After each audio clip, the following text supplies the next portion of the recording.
It's all glued in, and look, I've got rib bands with finished bottom edges, good for cuffs and the bottom of sweaters. I'm going to do a demo on how to use this for a neckline. So it's not floppy, it lies flat, and it looks really good. I'm going to measure the front neckline, and let's see.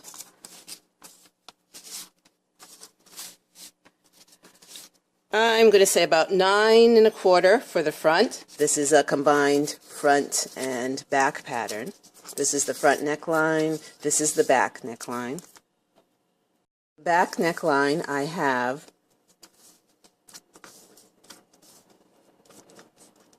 okay 7 1/4 for the back.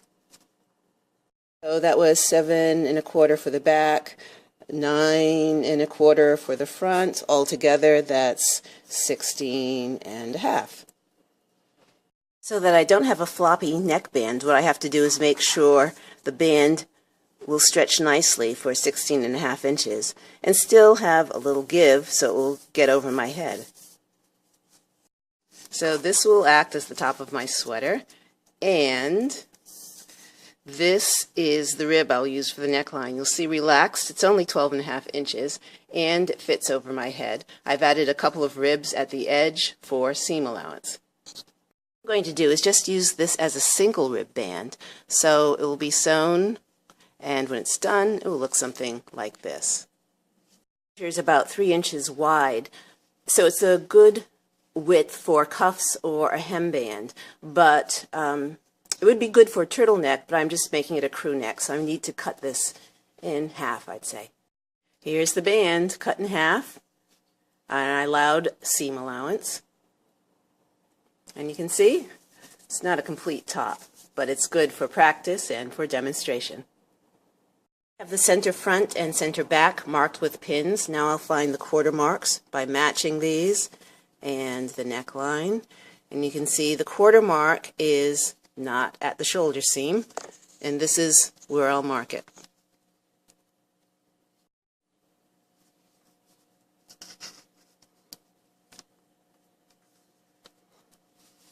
Okay, see, not at the shoulder seam. I'm going to do a very quick basting of the band now, just to connect it into a circle, and I want it to be joined.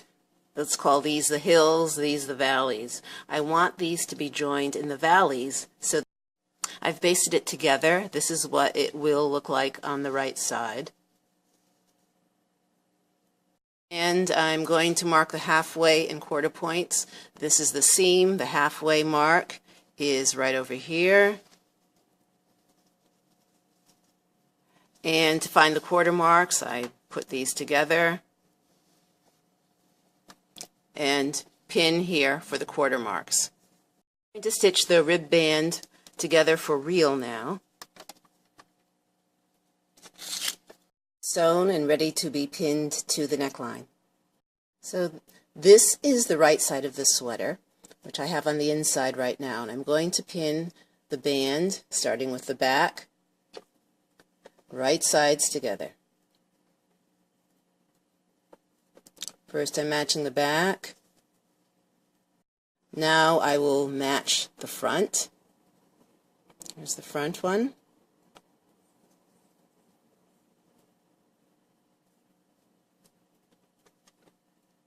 I'm matching the sides. Here's the side. Here's the pin for the side. When it's done, it looks like this. I'll add a few more pins just to keep it a little more secure. All the pins are added now. I stretched the band to meet the circumference of the neckline, and now I will sew. Put painter's tape on my machine so I can keep my seam allowance even. I'm going to overlap the stitching from the beginning so that the sewing doesn't come undone. Okay, so I'm going to remove it from the machine. And this is what it looks like. Once I steam, you'll see how nice and flat this will lie. This is it. You can see that it lies nice and flat. The next step would be to overlock or serge this, but I steam first to make sure I'm happy with the way it looks.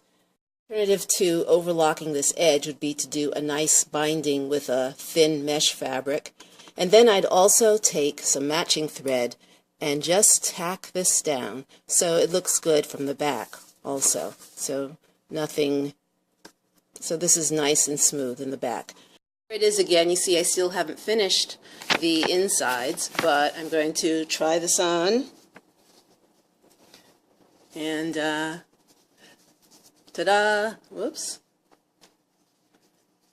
Here it is.